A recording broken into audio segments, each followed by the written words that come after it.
Alors, pour pouvoir bien commencer les choses, on va commencer par une Mishnah qui nous donne une introduction générale et on va parler de cela tout d'abord.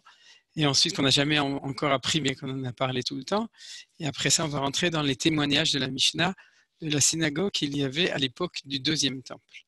Parce qu'à l'époque du deuxième temple, il y avait déjà un Beth Knesset sur le Har HaBayit. Alors, la première Mishnah d'introduction, c'est la Mishnah de Masechet Midot, deuxième chapitre. Qu'est-ce que c'est la Mishnah de Midot?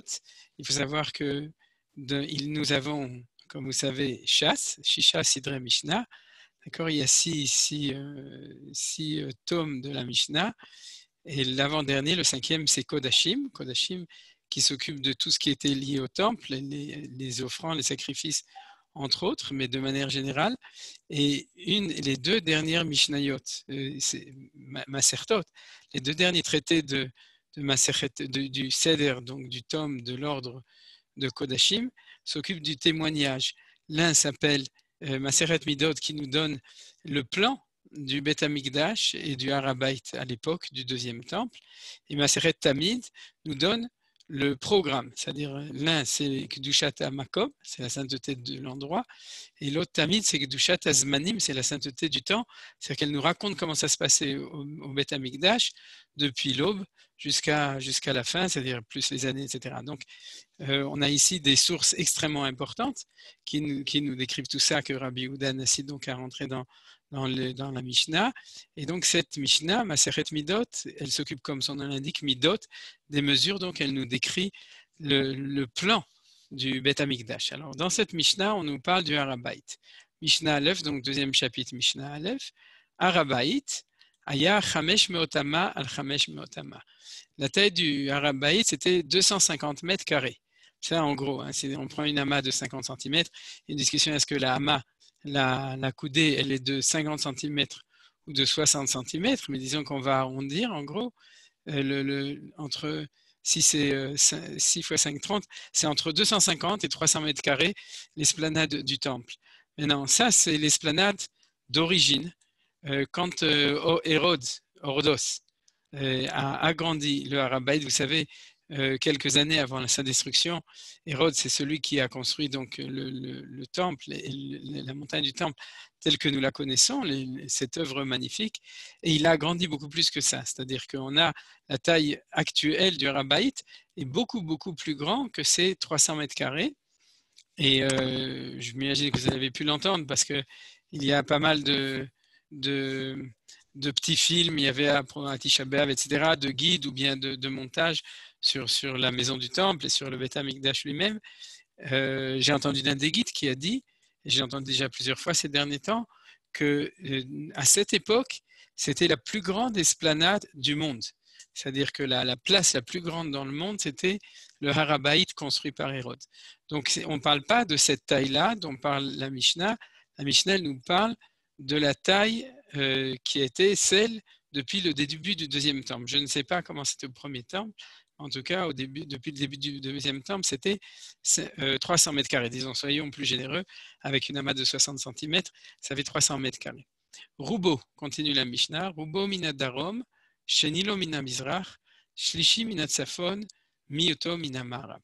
C'est-à-dire, la majorité de l'esplanade du Har HaBayit était au sud, Shenilo, ensuite à l'est, ensuite au nord, et l'espace le plus petit était à l'ouest. C'est un peu logique, c'est encore aujourd'hui comme ça pour tous ceux qui montent sur le Har HaBayit, pas qui se promènent, pour tous ceux qui montent sur le Har HaBayit, on remarque ça, et c'est vrai qu'on a l'impression que l'esplanade nord est plus grande que l'esplanade sud. Je ne sais pas comment expliquer ça, mais en tout cas, c'est clair que celle du sud est très grande, et celle de l'ouest, par contre, celle qui est entre notre kotel à nous, ce qu'on appelle le kotel maravi, et entre le Kodesh HaKodashim, c'est-à-dire le mur du Saint des Saints, c'est l'espace qui est le plus étroit. Mais ce qui est important, c'est que le Roubo Minadarom, la plus grande partie, elle était d'Afka au sud. Makom Shayarov Midato, Sham Ayarov Tashmisho. Et c'est de ça qu'on va s'occuper aujourd'hui. C'est-à-dire que la Mishnah nous dit, là où il y avait le plus grand espace, c'était là où il y avait le plus d'utilisation.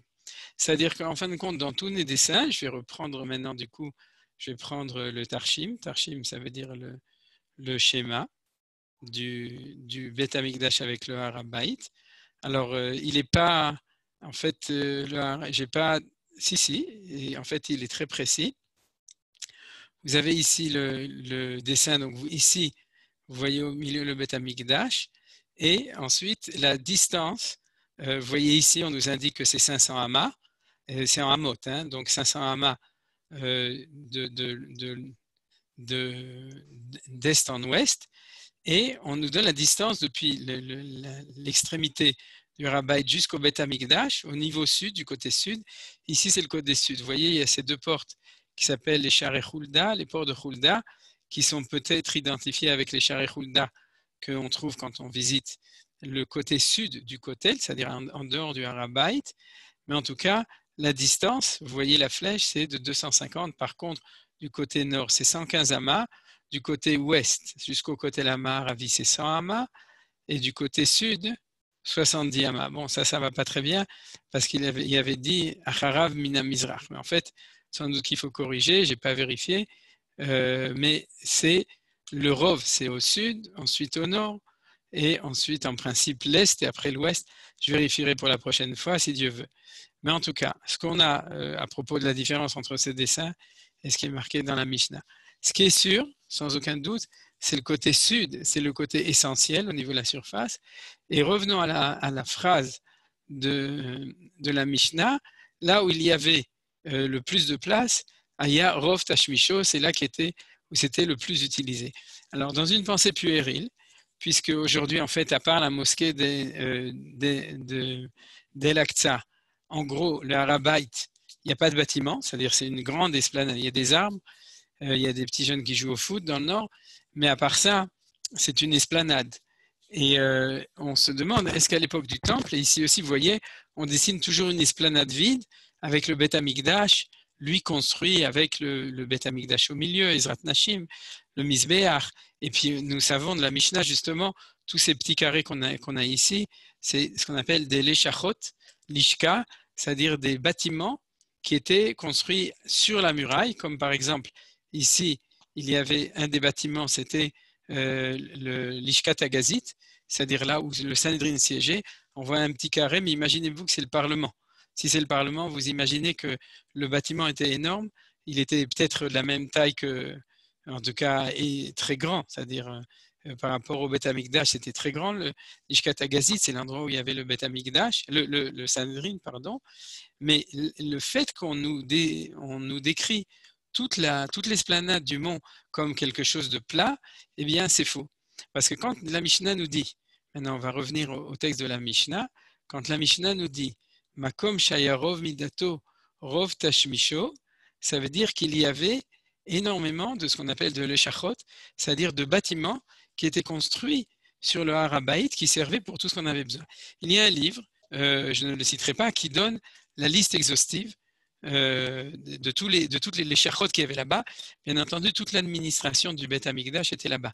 C'est-à-dire ce qu'on appelait aujourd'hui, revenons à la réalité, vous imaginez aujourd'hui le Har HaBait, vous auriez donc l'administration, la gestion, la publicité, les relations internationales, etc.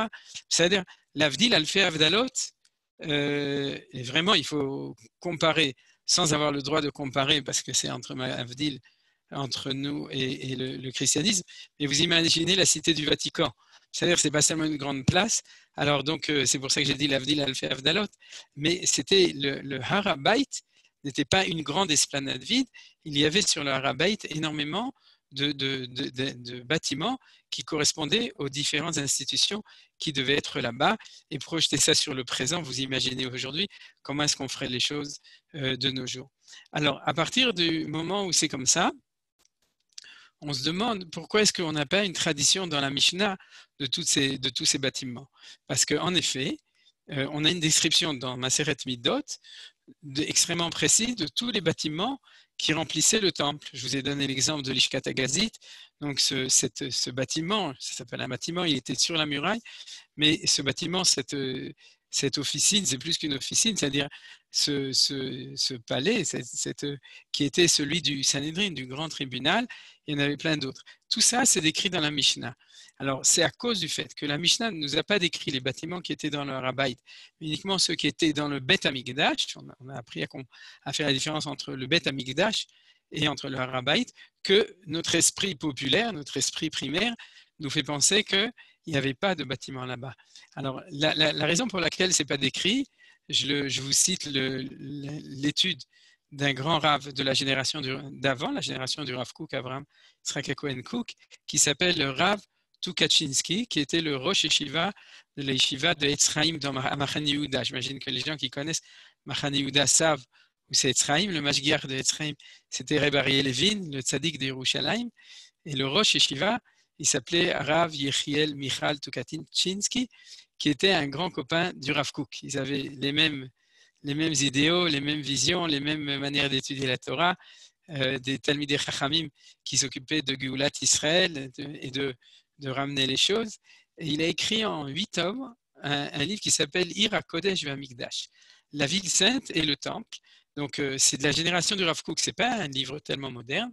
Et à l'intérieur de ce livre, j'ai trouvé donc une étude sur cette question. Pourquoi est-ce que les shachot, donc les différents bâtiments du Rabaït ne sont pas mentionnés dans la Mishnah? Et je vais tout de suite vous donner sa réponse. Vous comprenez qu'on est en train de s'approcher, pour ceux qui ont déjà perdu patience ou qui ont décroché, de la question d'une synagogue là-bas. Alors, il dit que la réponse, c'est que nous avons un verset, et je suis désolé, j'ai oublié de le mettre, mais il y a un verset dans Melachim, si mes souvenirs sont dans Divrei Yamim, peut-être que je me trompe parce que j'ai oublié de l'amener, peut-être qu'il est dans Shmuel, mais où il y a marqué « Akol miyad Hashem ala yeskil ». C'est-à-dire que quand on décrit la construction du Beth Amikdash, il y a un témoignage que tout ce qui a été fait dans le Beth Amikdash n'a pas été fait par logique, par des considérations d'architecture ou d'utilité publique, mais c'était fait par prophétie. C'est-à-dire que, contrairement à ce qu'on a l'habitude, on a l'habitude de penser que En Navi Rachaï Lechadesh. C'est-à-dire ce qui n'est pas marqué dans la Torah, on n'a pas le droit, le Navi ne s'occupe pas de rajouter des mitzvot de la Torah. Je pense que vous connaissez ce principe. C'est-à-dire le Navi, c'est un prédicateur, c'est quelqu'un qui s'occupe de manière contextuelle de transmettre la parole de Akadosh Baruch Hu à propos dans la situation où on est. Par exemple, aujourd'hui, si on avait des prophètes, on serait très content parce qu'ils nous expliqueraient pourquoi est-ce qu'on est dans cette crise du Haronaf, etc. Et qu'est-ce qu'il faut faire et pourquoi ça nous arrive et pourquoi ça arrive dans le monde. Ça, c'est le rôle du prophète, du Navi. C'est donner l'avis d'Akadosh Baruch Hu, pas mon avis, mais son avis. Et par contre, le Navi n'a pas le droit d'instituer des nouvelles choses par rapport à la Torah, sauf, sans doute c'est peut-être la seule exception, c'est la construction du temple. C'est-à-dire tout le temple a été construit selon des plans divins, c'est-à-dire que c'est des prophètes qui ont transmis, Dieu a dit, il faut mettre le Beth Amikdash ici, telle taille, il faut mettre le Mizbeach ici de telle taille, etc. Il faut mettre ici une Choma de telle taille. Tout le plan du Beth Amikdash a été donné par Akadosh Baruch Hu. D'ailleurs, il y a 2 plans. Il y a le plan du premier temple, il y a le plan du 3e temple qui a été décrit par Ézéchiel.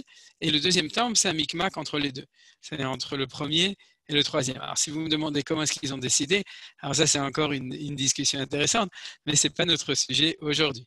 Donc, je ne vais pas vous parler de ça.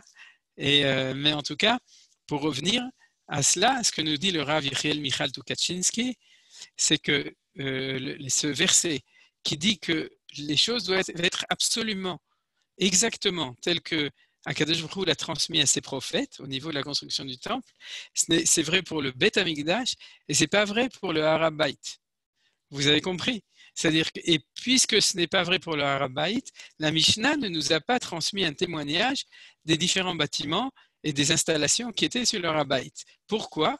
Parce que quand viendra le temple suivant ou quand on veut reconstruire un temple, on est obligé de rester fidèle à la prophétie pour la construction du temple, mais on a l'entière liberté de construire sur le Harabait comme on veut. Alors vous voyez que ce développement est extrêmement important parce que ça veut dire que si demain on a la possibilité de construire et que l'État d'Israël avec la Rabbanut Harashit d'Israël, avec des grands rabbanim qui s'occupent de ça, décident de construire, je ne sais pas, une grande yeshiva, une synagogue ashkénaze, une synagogue sfarade et une synagogue yéménite, et que les gens commencent à crier mais c'est pas possible, il faut faire autrement, et puis on a oublié les Italiens, etc. À ce moment-là, la réponse, ça va être, et les gens vont dire, alors comment est-ce que c'était à l'époque du deuxième temple? Réponse, l'Omernier notanu. C'est-à-dire, ce n'est pas important comment c'était à l'époque du deuxième temple, on peut faire ce qu'on veut. Vous avez compris? Donc, c'est un enseignement extrêmement important. Ça veut dire que contrairement au temple, aujourd'hui, si on était maître vraiment du Har HaBayit, on aurait l'entière liberté de l'installer comme bon nous sommes, de construire des synagogues, des bâtés midrashot, des endroits même touristiques. Vous imaginez un centre touristique du Har HaBayit où on explique à tout le monde, un centre international où on explique dans toutes les langues, etc. On leur distribue le casque comme moi, parce que vous savez, partout on casque, donc il faudrait bien avec pour visiter, etc. Et pour les prières traduites simultanément, toutes ces choses-là, location de chaises, etc. Vous comprenez? Tout ça, c'est réel, et c'est comme ça que ça va se passer, et c'est permis. Voilà. Donc ça, c'était le développement du Rav Yechiel Michal Tukachinsky. Et grâce à ça, c'est ça qu'on explique Toda Rabba, Mekom Shayarov Mitato, Sham Mekom Rov Tashmisho. Quand on parle de Tashmisho, c'est pas utilisation, genre on va l'utiliser pour se promener dedans. Tashmish, Kishmo Kenhu, Tashmisho, utilisation, ça veut dire qu'on l'utilisait vraiment pour faire tout ce qu'on avait besoin de faire là-bas. Tous les bâtiments, toutes les installations qui pouvaient être utiles. Et donc, du coup, à récurrence de ça, on s'imagine que l'esplanade sud était celle qui était la plus importante. Alors du coup, bien entendu, vous allez voir qu'il y avait un Beth Knesset. Bien entendu qu'il y avait un Beth Knesset. Parce que si on prie, il fallait construire un Beth Knesset. Alors, je dois reconnaître qu'avant d'avoir étudié tout ça, j'imagine toujours un Beth Knesset, c'est un tout petit bâtiment, 10 mètres carrés pour une personne qui aurait oublié de faire mincha alors qu'il est en chemin pour aller au Beth Amikdash, donc il se dit j'ai oublié de faire mincha, il y a un petit shtiblech comme ça à l'intérieur. Mais ça, de nouveau, c'est une pensée qui est une pensée réductive.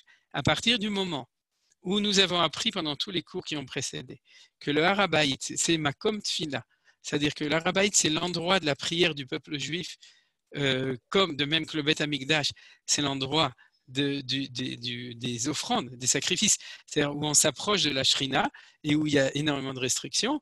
Rappelez-vous, par exemple, on le verra encore, que les non-juifs peuvent monter sur le Har HaBayit. Les non-juifs ne peuvent pas rentrer dans le temple, mais ils peuvent monter sur le Har HaBayit. Donc, lorsque nous disons Ki beiti bet tefila yikar el chol ha'amim, et on l'avait déjà étudié dans la tefila de Shlomo, car ma maison sera une maison de prière pour toutes les nations, eh bien c'est comme ça que ça va se passer. C'est-à-dire qu'il y aura un endroit de prière pour le monde entier sur le Har HaBayit, encore plus que sur le côté Amaravi. Alors du coup, vous imaginez bien que personne ne veut prier au soleil. Et sur le Har HaBayit, il fait chaud. Donc, qu'est-ce qu'il faut? Il faut construire un bâtiment qui a la taille qui répond aux besoins des Olim, de ceux qui montent.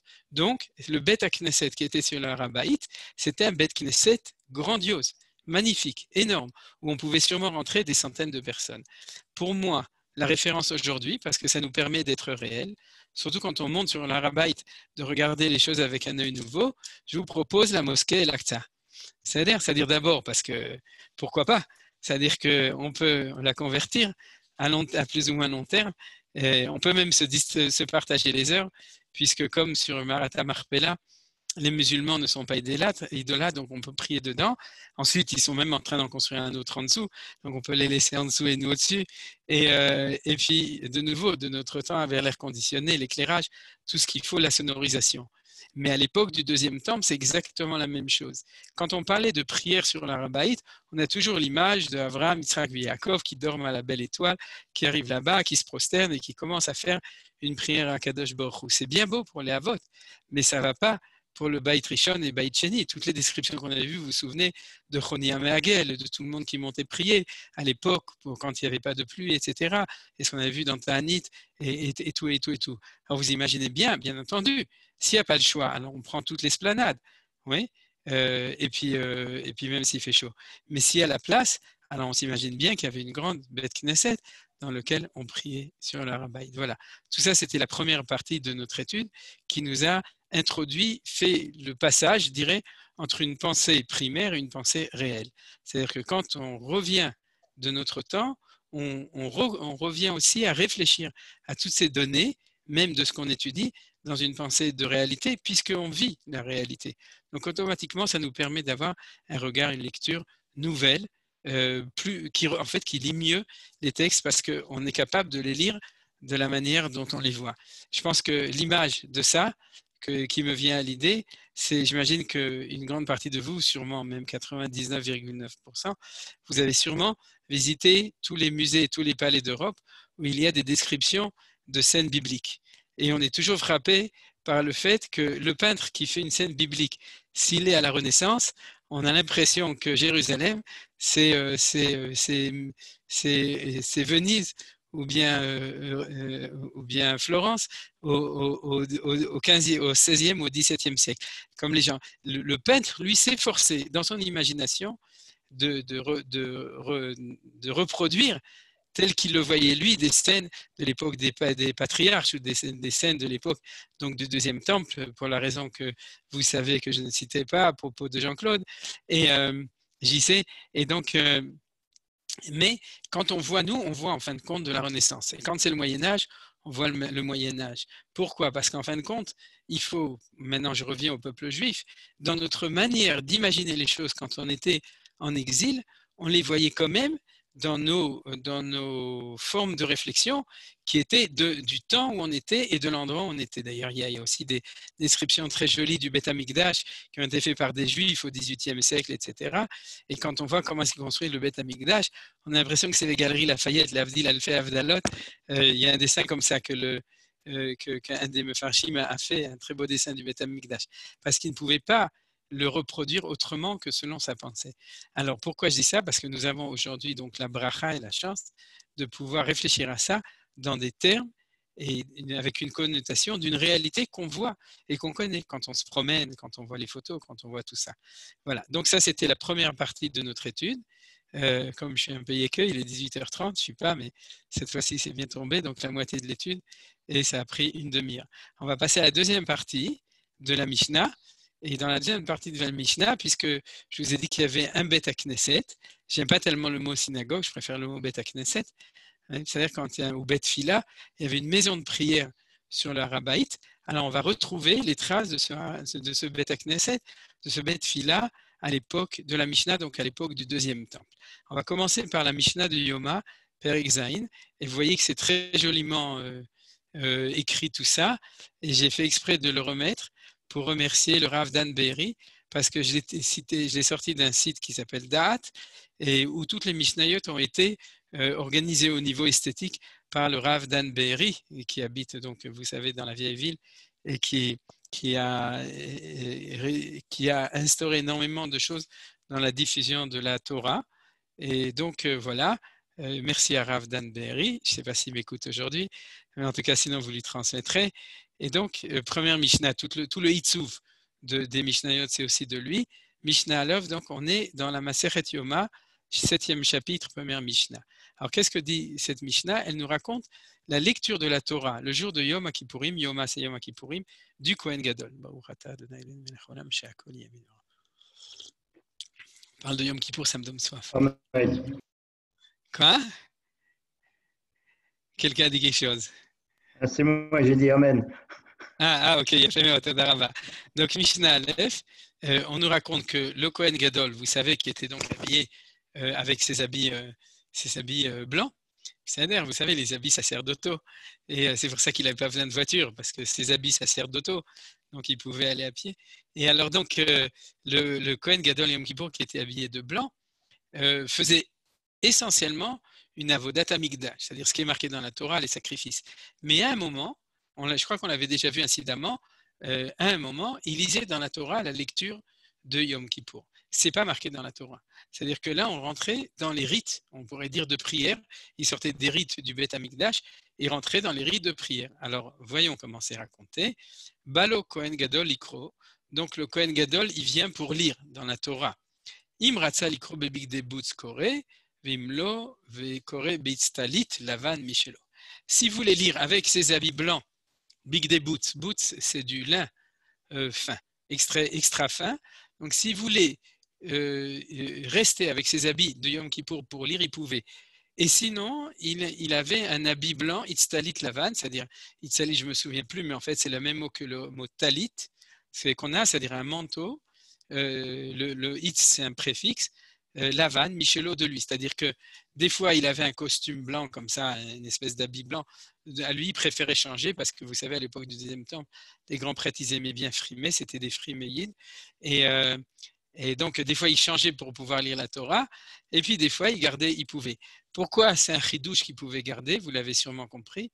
Parce que comme ce n'est pas marqué dans la Torah et que ça ne fait pas partie de la avoda du Beth Amikdash, on aurait pu imaginer qu'il n'avait pas le droit d'utiliser les habits du Beth Amikdash. Alors, la Gemara en parle et dit qu'il pouvait. Et qu'est-ce qu'il fait après? Chazan Akneset notel Sefer Torah ve notno le Rosh Akneset. Le Chazan, les commentaires disent que le Chazan, c'était le bedeau en chef, celui qui avait la bicorne comme ça, comme Napoléon, d'accord? Le bedeau en chef de la Knesset, notel Sefer Torah, prenait le livre de la Torah, venotno le Rosh Knesset, et il donnait au président de la Knesset. Alors, c'est quoi cette Knesset? C'est-à-dire, c'est ça la question. Alors, regardez ce que dit Rashi. On a Rashi dans la Gemara. Ici, je vous ai cité la Mishnah, mais Rashi dans la Gemara, sur Chazan Knesset, il dit Bet Knesset aya samour la Hazara Ba'arabait. Il y avait un Bet Knesset à côté de la Hazara. La Hazara, donc, c'est les enceintes du temple du Bet Amikdash lui-même, Ba'arabait, sur le Harabait. Donc, on a trouvé ces QFD. On a vu qu'il y avait à Knesset, Knesset, c'était le Bet à Knesset. C'est-à-dire qu'on avait un Bet à Knesset sur le mont du Temple, comme nous dit Rashi, et quand le Kohen Gadol voulait lire la Torah, à ce moment-là, on allait chercher le Sefer Torah qui était dans le Bet à Knesset du Harabait, et on le sortait de là-bas et on l'amenait au Kohen. Le Kohen lisait dans Ezrat Nashim, si mes souvenirs sont bons.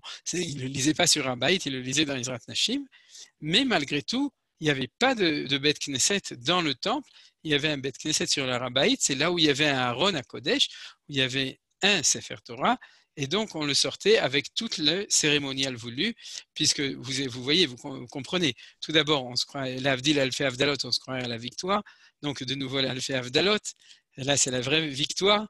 Le Chazan de la Knesset, donc le bedeau principal en habit sort le Sefer Torah du Aaron à Kodesh, et il le donne Rosh Knesset, c'est-à-dire il y a un dirigeant de ce Bet Knesset, c'est encore une fonction importante. Le Rosh Knesset notno la Sgan. Et le Rosh Knesset donne le Sefer Torah au Sgan. Le Sgan, c'est le Kohen Gadol second. Parce que chaque Kohen Gadol avait des sous Kohen Gadol, des sous grands prêtres, ce qu'on appelle un Sgan, un second. Et donc, il le donnait au second principal. Sgan notno le Kohen Gadol, et le Sgan donnait au Kohen Gadol.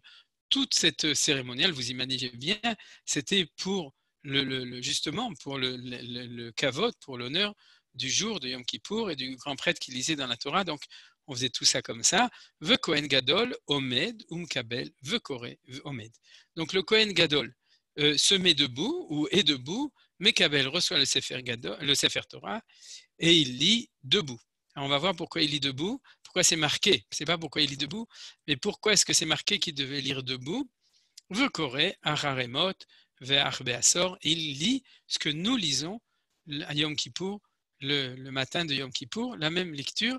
Il la lisait là-bas, Ve'golel Sefer Torah, et ensuite il faisait la glila, comme vous savez, c'est-à-dire il repliait le Sefer Torah, il le fermait, ou manicho becheko, il le gardait dans ses mains, Ve'omer, et disait, Yoter mima shekariti, lifnechem katufkan, il y a plus qui est marqué, ou ve'asor shebchumash pekudim korealpe, et du coup, en fait, il ne disait dans le livre que Acharemot, c'est-à-dire le passage principal qui parle de Yom Kippour, mais ve'asor, il le lisait par oral, parce qu'on disait pour ne pas perdre trop de temps et ne pas alourdir la cérémonie. Donc, on ne prenait pas le temps de rouler le Sefer Torah comme on fait aujourd'hui, et on n'en amenait pas deux, on en amenait un seul.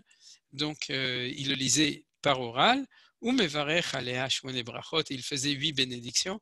Et comme ce n'est pas le sujet d'aujourd'hui, je vous laisse le texte pour ceux qui voudront regarder après, mais il faisait 8 bénédictions spéciales, entre autres sur les Kohanim, sur le Beth Amikdash, sur Jérusalem, sur le peuple juif, etc.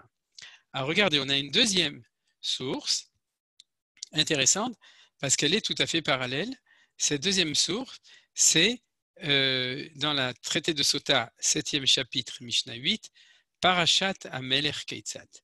Comment ça se passait quand le roi lisait dans la Torah? Pourquoi c'est tout à fait parallèle? Parce que le jour de Yom Kippour, c'est le grand prêtre qui lit dans la Torah. Et puis il y a une fois tous les 7 ans où c'est le roi qui lit dans la Torah. À quel moment le roi lit dans la Torah? Vous vous souvenez? Michel, tu te souviens? À la fin de la Shemitah. Voilà, Wakel, Yafé Meod. Il passe un temps, ça va? Exactement. Dans 2 ans exactement, Sukkot dans 2 ans. Espérons que d'ici là, on pourra se rassembler au Beth Amikdash. Mais en tout cas, au moment du Hakel, du grand rassemblement, à ce moment-là, une fois tous les 7 ans, tout le monde se rassemble au même endroit, c'est-à-dire dans Ezrat Nashim. Et ce n'est pas le grand prêtre qui lit dans la Torah, c'est le roi qui lit dans la Torah. Alors, regardez comment ça se passe. Motzei Yom Tov Rishon Shel Hachag, Bishmini Bemotzei Shvit, Osim Lo Bimat Shel Etz Ba'azara, Oyoshev Alea, c'est-à-dire que donc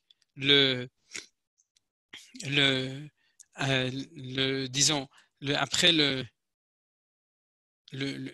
Motzei Shabbat, non, le Motzei Chag, c'est à la fin du premier jour de la fête de Sukkot, dans la 8e année du cycle de la Shemitah, c'est-à-dire c'est celle qui est après la 7e année, Osimlo Bima Sheletz Ba'azara, Oyoshev Alea, on lui fait une estrade en bois à l'intérieur de la Hazara de Ezrat Nashim, on construisait une grande estrade en bois, Voyoshev Alea, et le roi s'asseyait là-bas. Chez Nehemar, comme il y a marqué, Miket Sheva Shanim, Bemoed Shnat Hashmita, Atase, etc., c'est le texte du Hakel. Alors, comment ça se passait? Chazan HaKnesset notel Sefer Torah venotna le Rosh HaKnesset. Ça vous rappelle quelque chose, nachon?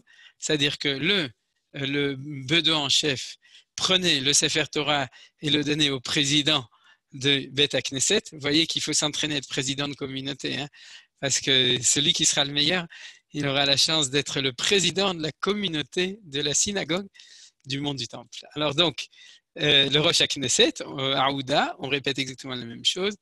Le Rosh HaKnesset noto l'Asgan, le Rosh HaKnesset le donne au second du grand prêtre, Vasgan notna la Kohen Gadol, il donne au grand prêtre. Et alors, qu'est-ce qui se passe? Ve Kohen Gadol notna la Melech. Et là, il y a quelque chose de nouveau. Le grand prêtre le donne au roi. Ve Amelech, Omed, Ve Mekabel, Ve Kore Yoshev. Et le roi se met debout, reçoit le Sefer Torah, Ve Kore Yoshev, mais il le lit quand il est assis. C'est-à-dire, alors vous vous souvenez, comment est-ce que le Kohen Gadol le lisait quand il était debout? Et la Mishnah de Yoma nous disait qu'il devait le lire debout parce qu'elle savait que quand elle allait parler du roi, elle dirait que le roi le lit assis. Ouais, c'est-à-dire. Alors comment c'est possible qu'on soit assis et si on peut être assis, alors pourquoi est-ce que le Kohen c'est une histoire à lire debout? La réponse, elle est très claire, c'est marqué dans la Mishnah de Masechet Sanhedrin, En Yeshiva Ba'azara, et là, le Malché Bet David Bilvad. Les seuls qui ont le droit de s'asseoir dans le Beth Amikdash, c'est les rois de la dynastie de David Amelech. Pourquoi? Parce que être assis, c'est pas parce qu'on est fatigué. Yoshev al-Kissé, c'est qu'on règne.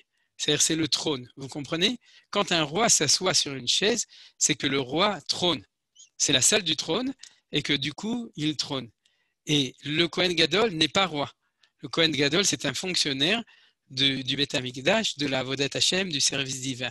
Par contre, le roi, c'est Malchut, et c'est un grand chidouche que là où Dieu trône, puisqu'il y a marqué Hashamayim, qu'ici, Va'aretz Adom Raglai, c'est-à-dire le piédestal du trône de Dieu, c'est le Beth Amikdash, donc Dieu trône dans le Beth Amikdash, et le roi de la dynastie de David trône avec lui dans le Beth Amikdash, et on a même un verset clair qui dit Vayeshev Shlomo, le Melech al-Kissé Hashem, c'est-à-dire que Shlomo a trôné en tant que roi sur le trône de Dieu. C'est-à-dire, ça nous rappelle des histoires de droit divin à Mavdil, en Ben Kodesh le Chol, dans les histoires dans l'histoire de France. Nous, on ne s'occupe pas de ça. Ce qui est important pour nous, c'est de comprendre que Dieu a donné au roi de la dynastie de David la possibilité de trôner à l'intérieur de là où Dieu trône dans le Beth Amikdash. Donc, vous voyez que ce n'est pas une question de fatigue ou de luxe, c'est une question extrêmement importante. C'est si le Kohen Gadol était debout, c'est normal, parce que tout le monde est debout. Au Beth Amikdash, il n'y a pas de chaise. Tout le monde se tient debout. Le seul qui est assis, le seul, c'est un roi qui est un roi de la dynastie de Beth David. Par exemple, les rois Asmonéens, Hashmonaïm, ne pouvaient pas trôner dans le Beth Amikdash, ils ne pouvaient pas s'asseoir. Et ça veut dire aussi, ça c'est une autre question, que le Hakel est lié avec le fait qu'il y ait un roi en Israël et que ce roi y trône. Alors, ce n'est pas notre sujet de nouveau, Bezrat Hashem, dans 2 ans, on parlera de ça. Mais en tout cas, vous avez vu que, quoi qu'il en soit, pour revenir à notre Beth Knesset, on a un Beth Knesset. Dans le Beth Knesset, il y a un Aaron HaKodesh. Dans le Aaron HaKodesh, il y a un Sefer Torah. Et chaque fois que ce soit le roi ou le grand prêtre, quand il a besoin de lire, alors on le sort de là-bas avec tous les honneurs et les usages requis. Et dans celui-là, on voit même qu'il le reçoit des mains du grand prêtre. Voilà. Alors on a ici donc 2 sources claires qui nous disent qu'il y avait un Beth Knesset dans le Harabait. On va continuer avec le 3e. Alors le 3e, c'est intéressant, on a 2 Mishnayot, on va les passer en vitesse, je vois qu'il n'y a pas de questions, c'est que tout est clair, 2 Mishnayot dans Souka. La première Mishnah nous dit Yom Tov Rishon Shel Chag Shechal Yod Beshabbat. Qu'est-ce qu'on fait quand le premier jour de la fête tombe Shabbat? Parce qu'à l'époque, il faut savoir qu'il n'y avait pas de Hérouv dans Jérusalem. C'est-à-dire qu'on ne pouvait pas porter dans les rues de Jérusalem, pour tous ceux qui ont connu les Shabbats en Chutz La'aretz à Paris, et à Navarre, savent comment ça se passait, pour ceux qui faisaient Shabbat, bien entendu. Et quand il n'y avait pas d'Hérouv, on ne pouvait pas porter. Alors à Jérusalem de l'époque, on ne pouvait pas porter. Alors comment est-ce qu'on faisait quand le premier jour de Chag tombait un Shabbat, et il fallait absolument prendre le loulav? Qu'est-ce qu'on faisait? Kol ha'am molichim et loulevehem le Bet HaKnesset. Tout le monde amenait leur loulav avant Shabbat au Bet HaKnesset. On ne parle pas du temple maintenant, on parle de Jérusalem ou de Tel Aviv ou de n'importe quel autre endroit. Le Mochorat, Mashkimim ou Baïm, le lendemain, on se levait tôt et on venait pour la prière de Sukkot. Kol echad vechad makir et shelo venotlo. Chacun reconnaissait son loulav. Vous savez, comme aujourd'hui, on a un emballage avec le nom, venotlo, et il le prenait. Mi pene she'amru chachamim en adam yotzei de chovato b'yom tov rishon shel hachag belulavo shel chavero. Parce que le premier jour, on a un problème, ou le kartem lachem, chacun doit avoir son propre loulav. Donc, c'est pour ça que techniquement, il fallait l'amener avant Shabbat, mais il fallait que ce soit suffisamment bien organisé pour que chacun reconnaisse son loulav. Aujourd'hui, ce serait plus simple, chacun le met à sa place, mais à l'époque, c'était sans doute plus compliqué, il n'y avait pas de place attitrée. Les autres jours de la fête, on l'amenait aussi au Beth Knesset avant Shabbat, mais c'était plus simple, parce que si on se trompe de loulav, c'est pas grave, parce qu'on peut faire la mitzvah les autres jours de la fête avec le loulav de son prochain. Tout ça, c'est le témoignage de comment ça se passait en dehors du temple. Maintenant, Mishnah, Dalet, Perek, Dalet, c'est comment ça se passait, la même situation à l'époque du temple. Alors regardez, on fait la comparaison. Mitzvat, Lulav, Keitzad. Comment était la mitzvah de Lulav? Yom Tov Rishon Shel Chag, Shechal Yod Beshabbat. Exactement la même situation. Vous remarquez, Yom Tov Rishon Shel Chag, Shechal Yod Beshabbat. J'ai même essayé de le mettre l'un en face de l'autre, mais la technique, j'ai peut-être essayé. Bon, c'est pas grave. C'est exactement la même phrase. Donc le premier jour de la fête qui tombe Shabbat, alors on ne l'amène pas à la synagogue, on l'amène Molichim et Loulavem, Harabaït. On amenait les Loulavim sur le mont du Temple, parce que vous imaginez bien que c'est différent de prier sans parler, que normalement on fait les akafot, vous savez, autour du Misbéach. Le fait qu'aujourd'hui dans la synagogue, on fait nos akafot autour de l'abima, ce n'est pas des akafot, c'est des akafouillages. Pourquoi? Parce que c'est en souvenir. C'est-à-dire, des ragav, si vous êtes tout seul chez vous à la maison, vous vous mettez autour d'une table, vous mettez un tanar dessus, c'est comme ça que le Ben Ishra il a dit, et puis vous faites les akafot avec vos toulab. Je le dis parce que j'espère que d'ici Sukkot, on sera dans les synagogues, mais qui sait? Donc, il vaut mieux se souvenir de la halacha. Et donc, mais normalement, les akafot, c'est autour du misbéach, autour de l'autel. Le peuple juif monter à Jérusalem et une fois qu'il avait fini la prière sur le Har Habayit, il rentrait à l'intérieur du Beth Amikdash et il faisait les hakafot tout autour du Misber. Vous imaginez des milliers de gens, des dizaines de milliers de gens qui faisaient les hakafot autour du Misber et c'est en souvenir de ça qu'on fait. Alors donc, quand ça tombait Shabbat, alors qu'est-ce qu'il fallait? Il fallait avant Shabbat amener son loulav sur le Har Habayit. Alors là, il y a un petit problème. Quel est le petit problème? Vous imaginez bien quel est le problème? C'est que dans la synagogue du quartier, ça va. Chacun connaît sa place, chacun connaît son voisin, chacun peut mettre son loulav avec une petite étiquette. Mais vous imaginez le balagan s'il y a 100 000 juifs qui montent sur le Har Habayit ou 1 million de juifs, chacun avec son loulav, et qui doivent mettre leur loulavim avant Shabbat sur le Har Habayit. C'est-à-dire, donc, il fallait organiser le balagan. Alors, comment ça se passait? Les chazanim, on a déjà vu ce que c'était. C'était ceux qui s'occupaient de l'organisation des prières sur le Har Habayit. Ils recevaient les loulavim des gens et ils les arrangeaient al-gav ha'itstaba, c'est-à-dire là, itztaba, c'est là où il y avait des colonnades. Ve'azekenim, et les anciens, les sages, ceux qui étaient aussi un peu plus avec un statut un peu plus important et puis plus âgé, Menichim et Chenem Balishka, ils mettaient leur loulavim dans une lishka. Lishka, on avait vu, c'est un bâtiment. On voit de là de nouveau qu'il y avait un bâtiment spécial pour les Ekenim. Ils devaient avoir là-bas un petit couloir, etc., et où se reposer, parce que sur la Har Habayit, on peut s'asseoir. Et donc, il y avait une lishka taskenim, une lishka où ils pouvaient mettre leur loulavim là-bas. Mais le peuple, tout le peuple, eh bien, il y avait des chazanim qui mettaient leur loulavim. À l'époque, ils n'avaient pas un emballage en plastique made in China pour le truc. Leur loulav, je ne sais pas comment est-ce qu'ils l'emballaient, sûrement comme nous, dans un torchon, comme on faisait avant. Mais en tout cas, ça posait un problème. Alors, qu'est-ce qu'on faisait? Melamdi motam lomar, on leur apprenait à dire Kol mishemagia lulavi beyado reu lo bematana. Tout celui qui recevra mon loulav, je lui donne en cadeau. Pourquoi? Parce que le premier jour, chacun doit faire la mitzvah sur son loulav. Or, comme c'est impossible de gérer ce genre de choses, à ce moment-là, les chachamim ont dit, les chazanim vous donneront un loulav, et même si ce n'est pas le vôtre, celui à qui appartient, vous la donnez, et vous donnez en cadeau à quelqu'un d'autre, et comme ça, ça s'arrange. Le machar, donc là, on revient au même style que la Mishnah d'avant, le machar mashkimim uvaim.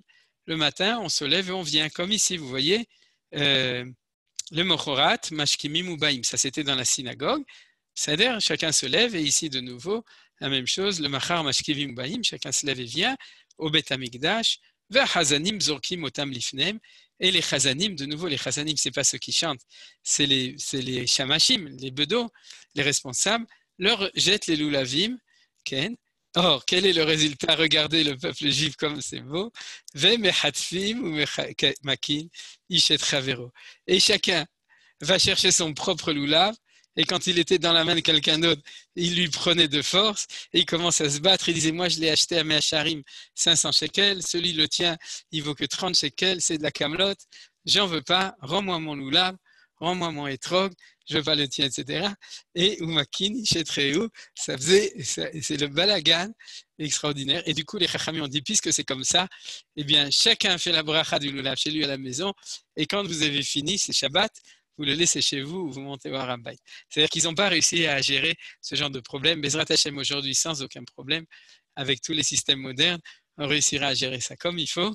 Il n'y a pas de problème, même le Shabbat, même sans électronique, on pourra aller faire les choses comme il faut. Mais vous voyez que ce n'est pas si simple. Ça vous rappelle sûrement l'autobus Mispar Echad, Motzei Shabbat, quand on sort du Kotel, c'est ou bien pendant les Chagim, c'est compliqué, mais ce n'est pas nouveau. Mais en tout cas, tout ça pour vous montrer qu'on a deux Mishnayot en parallèle.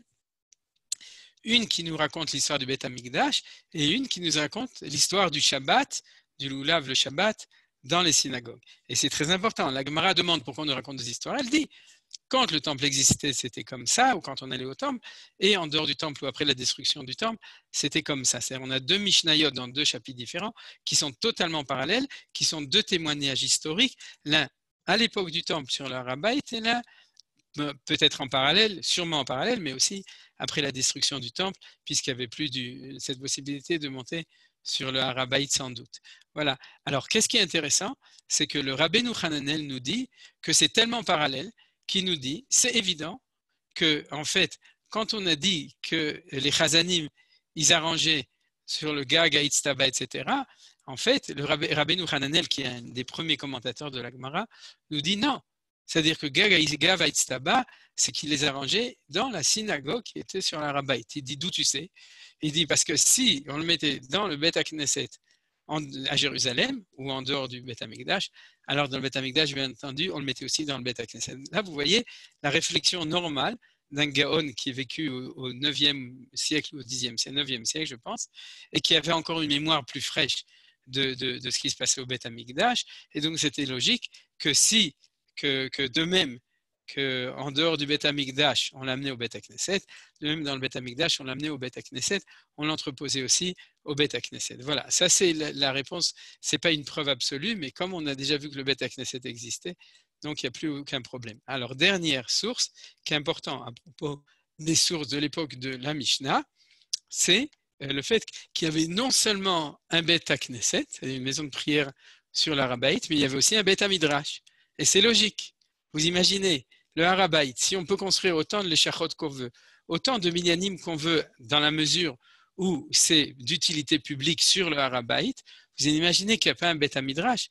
Parce que quand on rentre au Harabait et qu'il fait chaud et qu'on a 4 ou 5 heures à passer là-bas, si jamais on a fini de prier, on a amené son korban, on va s'asseoir au Beth Midrash et on étudie le Daf Yomi. C'est évident. À l'époque du Temple, c'était exactement la même chose. Il y avait un Beth Midrash, un grand Beth Midrash. Vous voyez combien la réalité reprend une forme qui est tellement proche, de ce point de vue-là, d'une réalité qu'on connaît. Il y a un Beth Knesset sur la Rabbait et il y a un Beth Midrash. Vous savez la différence. Le Beth Knesset, c'est l'endroit de prière, ce qu'on appelle la Beth à bon Dieu, c'est-à-dire la maison de prière, et le Beth Midrash, c'est la maison d'étude. C'est là où on étudie. Et ce n'est pas la même chose. On étudie dans un endroit, et pour étudier, il y a du bruit, il y a des chevrutot, il faut des livres, etc. Beth Knesset, c'est autre chose. On prie tous ensemble et tout. Donc, il y avait sur le Harabait plein de l'échachot, comme on a vu au début, un Beth Knesset, et il y avait un Beth Midrash. Alors, d'où on le sait? Là, je vous ai amené le Rambam, bien que la source est dans la Tosefta, pas dans la Mishnah, mais dans la Tosefta de Maseret Sanhedrin. Et le Rambam Maïmonide qui nous dit ça, les lois de Sanhedrin, chapitre 3, Halacha Aleph, vous voyez qu'on apprend tout de manière incidente, mais en fin de compte, on reconstitue le puzzle, c'est-à-dire la réalité. Ad emata yoshim adayanim bedin bedin.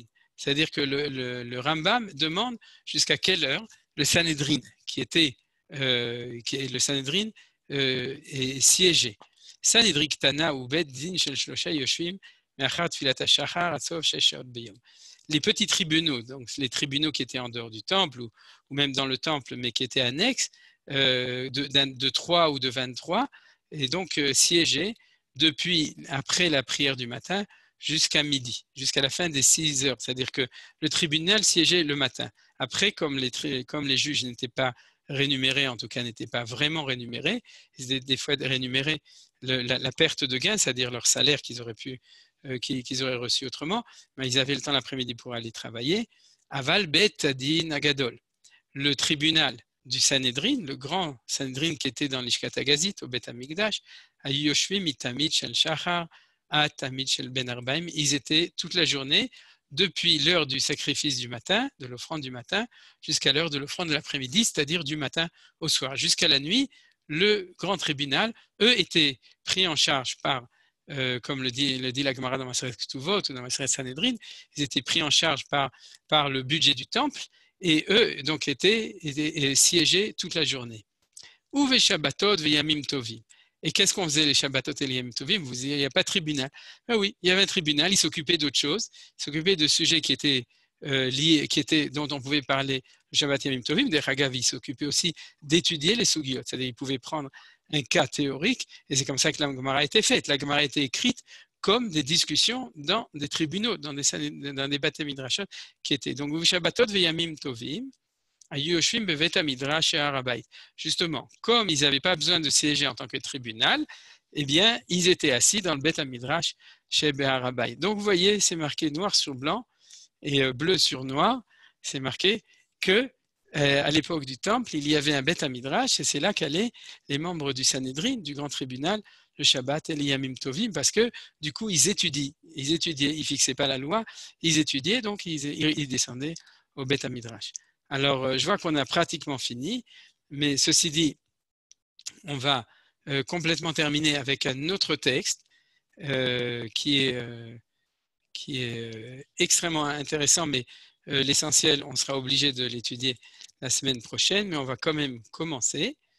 On passe directement à la période ultérieure. Alors, on va donc lire ce texte-là. Ça va nous permettre de réfléchir jusqu'à la semaine prochaine.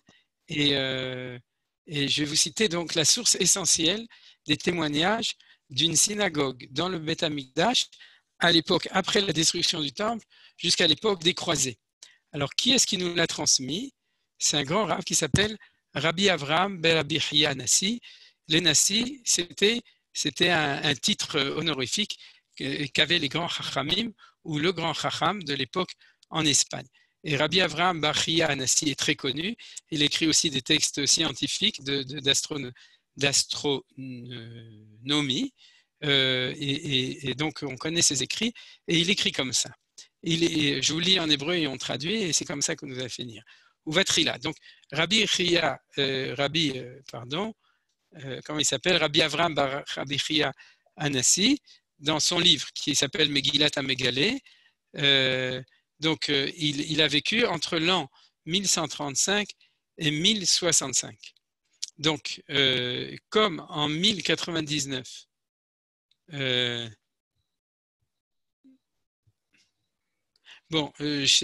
oui, il a vécu entre 1065 et 1135. Je vous traduis un petit peu en vitesse la remarque. Et en 1099, les croisés ont conquis la Terre Sainte, Israël, des musulmans. Donc, Rabbi Avraham bar Chia était contemporain de l'époque qui a précédé l'époque des croisés, puisqu'il avait à cette époque 99 moins 65 ans. Ça fait qu'il avait 34 ans. Exactement, c'est marqué ici. Et il a connu la période pré-Tsalbanite, avant les croisés, et à l'époque des croisés. Et regardez ce qu'il nous raconte, Rabbi Chia, qui était à l'époque, donc justement, des croisés.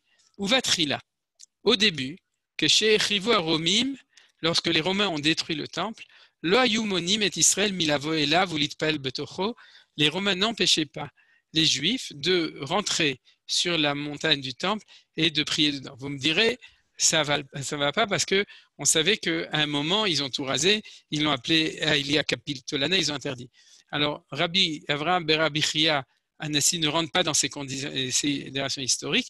Vous savez que les Romains avec le temps ont fini par se convertir au christianisme. À l'époque de Constantin, il y avait des meilleurs empereurs, des moins bons empereurs. Et ce que nous témoigne, c'est qu'à un moment qu'on ne connaît pas, les Romains ont fini par permettre aux Juifs de remonter sur le Harabait. C'est-à-dire qu'il y a eu un temps sans doute de 100 ans, 200 ans, un certain temps, je ne connais pas, je ne peux pas vous dire de manière précise, mais ensuite, pendant toute la période romaine et byzantine, jusqu'à la conquête en 600 et quelques par les musulmans, pendant des centaines d'années, nous témoigne Rabbi Avraham bar Rabbi Chia, et on avait les Juifs montés pour prier sur le Harabait.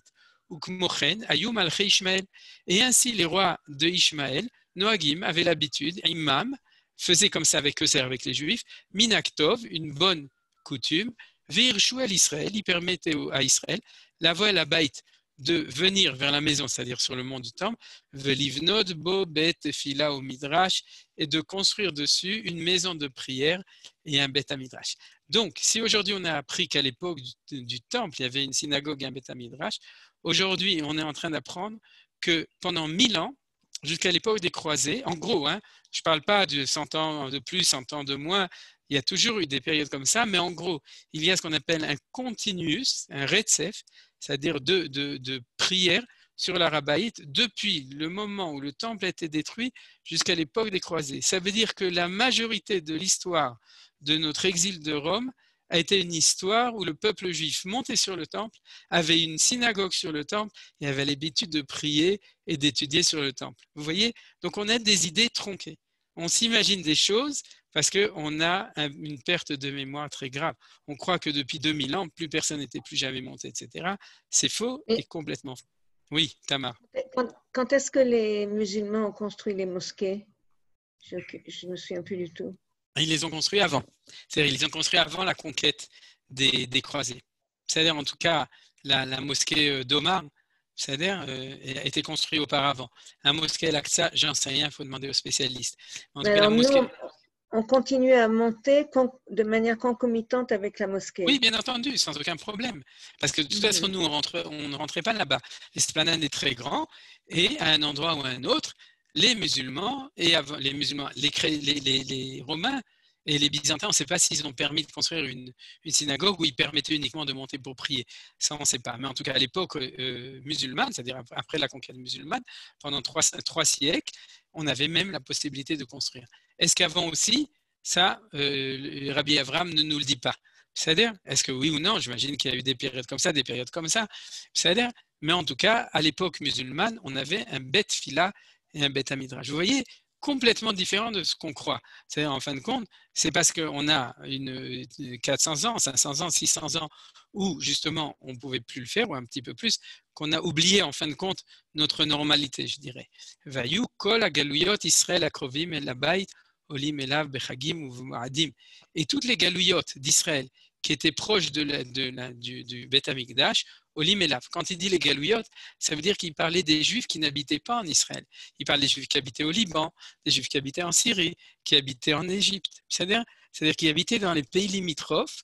Et la vérité, c'est qu'on a des témoignages à l'époque des Géonim aussi, des Juifs qui habitaient en Babylone, qui montaient chaque année à Sukkot. On a des témoignages extrêmement précis et intéressants de la Aliyah des Juifs à l'époque des Géonim. Donc c'est la même époque, c'est l'époque du 7e siècle, 8e siècle, 9e siècle, etc., où ils montaient à Jérusalem à l'époque de Sukkot. Donc, comme il dit, toutes les galouillottes, c'est-à-dire tous les Juifs qui habitaient pas trop loin, ils avaient l'habitude de monter pendant les fêtes, et Umit Palim Betocho, et bien entendu, ils ne priaient pas au Kotel, à Maharavi, ils priaient sur le mont du Temple. Ils faisaient leur prière donc, au même moment que les Tvidim et Moussafim, c'est-à-dire qu'ils priaient en souvenir, les prières Shaharit Moussaf, en souvenir des Korbanot, donc ils étaient précis au niveau du temps. Valamida, Gazé, Nagu, Kol, Yemem, Malchut, Ishmael. Et cette coutume-là a perduré pendant toute la période de Malchut Ishmael, de la royauté de Ishmaël, c'est-à-dire jusqu'à Ad Shepashta ala Bait Ba'et Azot Malchut Edom. Et c'est toujours eux qui font les problèmes, les empêcheurs de tourner en rond. C'est toujours les mêmes. Jusqu'à ce qu'a conquis cette maison dans notre temps, Ba'et Azot, puisqu'il est contemporain de ça, Rabbi Avraham et Rabbi Hiya Nassi, Malchut Edom, la royauté d'Edom, c'est les croisés. Arisha'a, je n'ai pas besoin de traduire, vous avez compris. Ve'sira et Malchut Ishmael Me'alav, et elle a évacué le Malchut d'Ishmael du mont du Temple. Et depuis ce moment-là, ils ont désacralisé, ils ont impurifié le Migdash Hamaoz, le Migdash, parce qu'ils en ont fait une maison de prière pour eux. On parle de la mosquée d'Omar. Et ils ont mis dedans des statues. Taoutam de leur erreur, c'est-à-dire ils parlent des statues de JC et toutes sortes d'autres, vous savez exactement tout ce qu'il y a là-bas, Betocha à l'intérieur.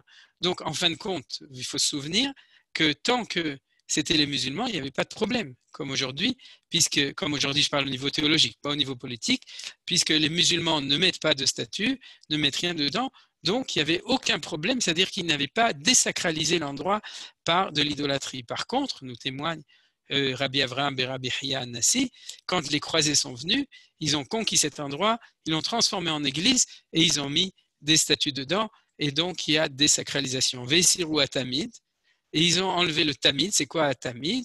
La perpétuelle, chez Manu et Israël Mitpalel, parce qu'ils ont empêché les Juifs, les Israël Mitpalel Babaï, de prier dans la maison, ça veut dire sur le mont du Temple, ou le Kayem Bo Mitzvah Tfila, de réaliser la Mitzvah Tfila, Asher Keneget Tfidim, qui est en vis-à-vis des sacrifices perpétuels, qui Miyom Shegavru Elu Areshaim.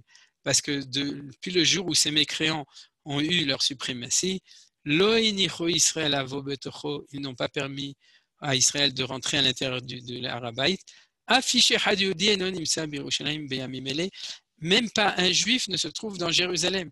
C'est-à-dire qu'ils ont fait Judenrein, non seulement du Beth Amikdash, mais de tout Jérusalem. C'est pour ça que Nachmanide, quand il arrive en Israël, à l'époque, un petit peu après, il dit, quand j'ai visité Jérusalem, Nachmanide témoigne, tout est détruit, Rav à Harev à la Banouille, et je n'ai trouvé là-bas que 2 juifs, 2 tsabaïm, 2 frères qui étaient des tsabaïm. Tsabaïm, c'est des peintres en bâtiment.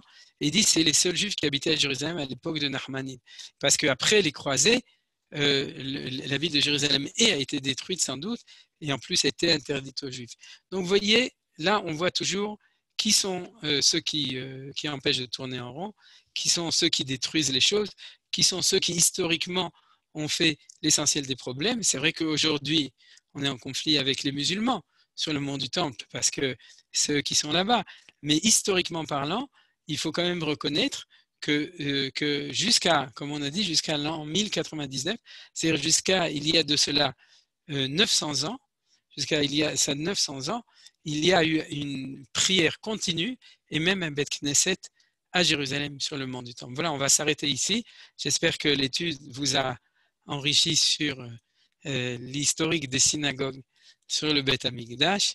Et on continuera à Bezrat Hashem sur une autre lancée la semaine prochaine avec Binyamin de Tudel, Binyamin Metudela, et encore d'autres témoignages et du Maïmonide lui-même sur la manière dont ils ont prié sur le Harabait et des synagogues qu'il y avait là-bas. Et comme je vous l'ai dit, on passera directement aussi à les périodes contemporaines et aux questions pratiques de comment réaliser ça de notre temps. Voilà.